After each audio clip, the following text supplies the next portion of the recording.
Hi everyone, rise and shine. Today I'm doing something a little bit different from my usual video formats because the topic of today is gonna be difficult to find media, and it's not a topic that I can really draw from videos and clips and other things like that. So I'm just gonna talk about it. Uh, Folks, welcome back to Black Wahala, and today we are going to be talking about this something I've been noticing, which is an uprise in Black traditionalists, almost essentialist YouTubers on YouTube, aka a certain community. YouTubers who speak through the guise of wanting to support Black women, but actually purport really homophobic, transphobic, and super patriarchal ideas, and the possible harm that some of this rhetoric can cause. So I'm not calling out any names. Okay, so don't come at me and don't put any names in the comments, okay? I'm not calling anyone out. I'm just pointing something I've noticed. But I think everyone knows the kinds of YouTubers I'm talking about. They frame their discussions by claiming to want to help Black women, but they really continue to emphasize how literally every issue in the world is the fault of Black women, and Black women are just the worst. And it's really sad because if you're claiming to care about Black women and you want to see Black women thrive and grow, there are much better ways to state your ideas, your argument, without consistently speaking to us without care and love. So I think the really odd thing about these kinds of YouTubers is they also claim to be cisgendered Black women, but their advice is always super binary, and a lot of times you don't see the faces, and I understand why. I'm faceless most of the time, but still suspect, in my opinion. I just searched on YouTube the words Black women and advice, and there's so many videos about dating and men and Black women.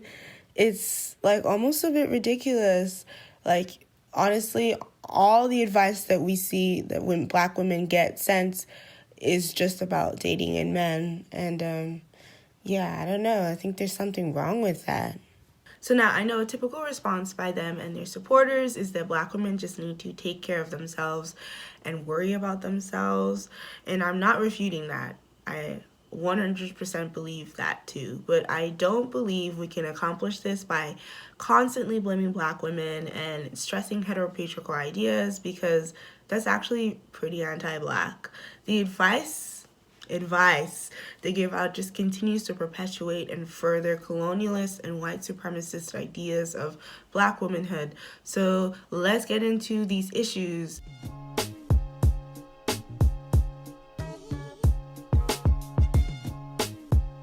So if you've seen some of these YouTube videos, you've probably heard them talk about how Black women need to level up, or how Black women need to be more selective with their partners.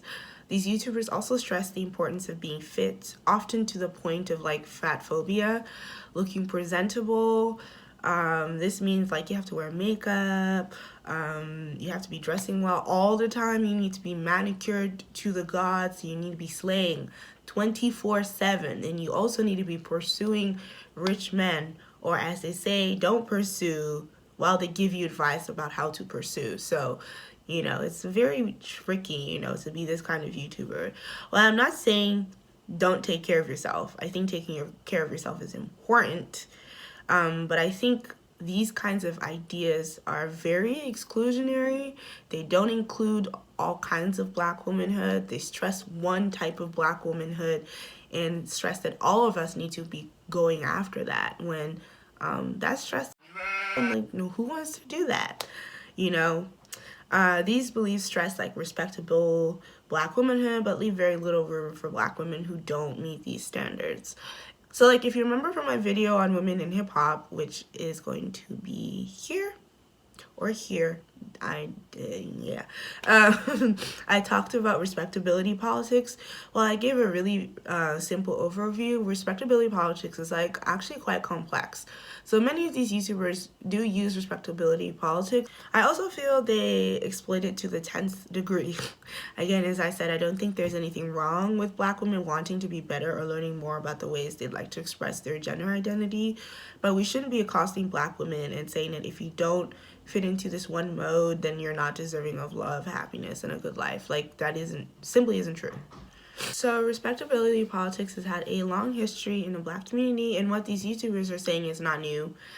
In fact, in the past, like, Black people were getting advice from preachers, Black speakers at conventions, newspaper editors, newspaper writers, and community leaders about the proper behavior. And this advice is very much like common to the advice these YouTubers give. As Erica Ball, the scholar, notes, by the 1820s, as slavery was becoming outlawed in the northern states, a dramatic shift occurred in class structure. So more Black people were joining the middle class, and this caused social anxiety for white people. So they created conduct literature to teach Black people how to act in their new class standings.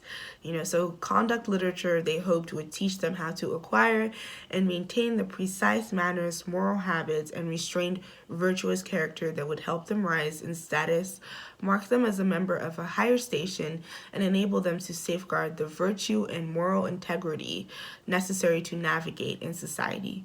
For example, there's this former slave and preacher named Nietzsche, and he urged his readers and people in his congregation to fashion themselves into respectable men and women through education, temperance, industry, and morality. Does this not sound like pretty similar to the advice on YouTube? I think so, but I think it's also a little bit different because of the social media age. So the major difference is that respectability politics is rooted in resistance to the racist imagery of Black people at the time, especially Black women. Rejecting white America's stereotypes, and on YouTube, it's being used to police and control Black women, especially darker skinned women, if you know what I mean. Often these YouTubers emphasize individual uplifting, often ignoring the structural inequalities that don't change even when you ascend in class status. So for example, I was once watching a video where a YouTuber was accosting Black women for having children with poor men, even though there is a long history of structural inequality in America that kind of limits the amount of wealth that Black men can have. So this also limits the options for Black women. This YouTuber then went on to describe the places where Black women could meet rich men, stressing how it was the personal actions of Black women that were kind of holding us back. You can't make that kind of stuff up. I mean, this is dangerous because respectability politics reflect neoliberal white bourgeois normative ideas of wealth, of happiness, of love. They reinforce designations of appropriate or inappropriate behavior noted in structural inequality. So tell me again, how is it Black women's fault again?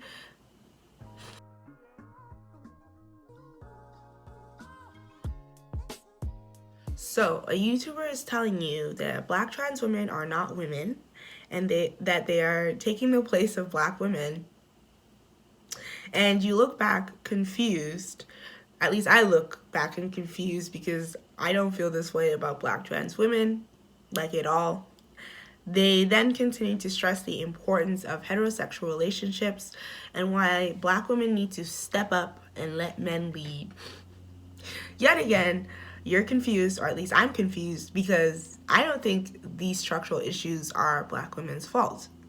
But their subscribers agree, and there's no pushback against their views about the natural role of women. And this is my issue with these YouTubers, because like I said, they're spreading very colonialist and essentialist ideas about relationships. So according to the scholar Francis White, during the 1800s, scientists took the lead in explaining the naturalness of social relations. So, i.e., Charles Darwin's and his book on the origin of species, and social Darwinism, and all that evolutionary sciences that followed afterwards. So, in turn, their prejudice gained hegemonic power and further influenced the development of science. It legitimated and helped solidify a new kind of racism. So these prejudices led to biology playing a key role in the solidification of racism and sexism, as biological models became paramount in explaining most social relations. So scientists like Darwin believed that even in lower savages, man was superior to woman, showing how the biological hierarchical models extended to the separation and subjugation from men to women. This part of the heteropatriarchal roots of gender as we know it, and there's something very insidious with condemning black women with the very same language and binaries that were and continue to be used to oppress us. So explain to me again how crafting a YouTube channel focused on the approval of men and mobilizing black women to learn to be more feminine and fall into their natural roles doesn't perpetuate the scientific racism Darwin and his cohorts legitimized in the 1800s. You're not saying anything new, you're not bringing anything new to the table. These are ideas that have been purported for a long time. Side note, so this is something I kind of noticed. Many of these YouTubers also argue against feminism because they believe the feminist ideology holds black women back. Interestingly enough, these ideas haven't really changed since the past. Yet again, black nationalists in the past like Larry Delano Coleman argued that there was an issue in the black community of female-led households, as the hyper-liberated black woman is in fact so much a man that she has no need for men, however wimpish they may be, and the hyper-emasculated black man is so much a woman that he has no need for women. May each group of these hyper-distorted persons find homosexual heaven among the whites, for the black race would be better without them. So this is something a black nationalist argued in a paper, actually. And this basically reads, black women and black gay men are bad and are the reason for all the faults in the black community. Not true. So these types of essentialist arguments appeal to conservative notions of blackness, in which the politics of respectability should control sexuality and gender relations. However, this belief that black feminism has nothing to offer black women often ignores how much work black feminists put into understanding how we view black, transgender, and other identities and the ways that they shape. Sorry, I'm a little sick, and are shaped by social, economic, and political processes. So black feminists critique heteropatriarchy because it has always had a deep, damaging influence on the lives of black women. Advocating that black women always work and live life in the hopes that they will one day get a rich man, honestly reeks. Also, something no one seems to mention is that, not everyone is going to get a rich man. There isn't enough of them. But y'all do you. So what if you're not a skinny, well-manicured, presentable black woman? Does that mean you aren't deserving of a good life, or will you have to preen yourself to oblivion at the advice of these YouTubers? Again, as I said earlier in this video, I don't think there's anything wrong with black women wanting to be better or learning more about the ways they like to express their gender identity, but we shouldn't be accosting black women and saying that if you don't fit into this one, mold, then you're not deserving of love, happiness, and a good life. That isn't true. So thank you for watching, everyone. I see the irony in me, a YouTuber. I guess I'm kind of one. I'm not really. I don't have enough subscribers for that to be a reality, but I'm me telling you to be critical of other YouTubers, but I think we need to be critical of some of the messages we might be engaging with, because some of the ideology is just not hitting. If you like to learn more about respectability politics beyond my ideas, I suggest you take a look at Brittany Cooper's book, Beyond Respectability, The Intellectual Thought of Race Women. There were so many scholars I wanted to bring into this discussion, but sadly my university didn't have the books on campus, and it would take way too long to get them sent to my campus. So I pulled on the ones that I could access at the moment. Anyways, let me know what y'all think about this whole discussion. Have you encountered these YouTubers like yet, or have you seen this part of YouTube yet? Like, if you haven't, count yourself lucky, because there's just so much like anti-intellectualism and like ahistoricalness, and that like side is like kind of scary, because it's like people are saying all these things and like a lot of it is not true, you know, and if you're just to do some small research, you would figure out that it's not true. So yeah, do you agree with my ideas? Do you disagree? I want to keep this dialogue and conversation going in the comments. So don't forget to like this video and subscribe to my channel if you haven't already. I know some people hate me for doing this at the end, but it really helps. I always get demonetized because I'm talking about Black issues, I'm talking about social issues, and YouTube doesn't like that. So any likes or comments would really help get this video out so that other people can see it.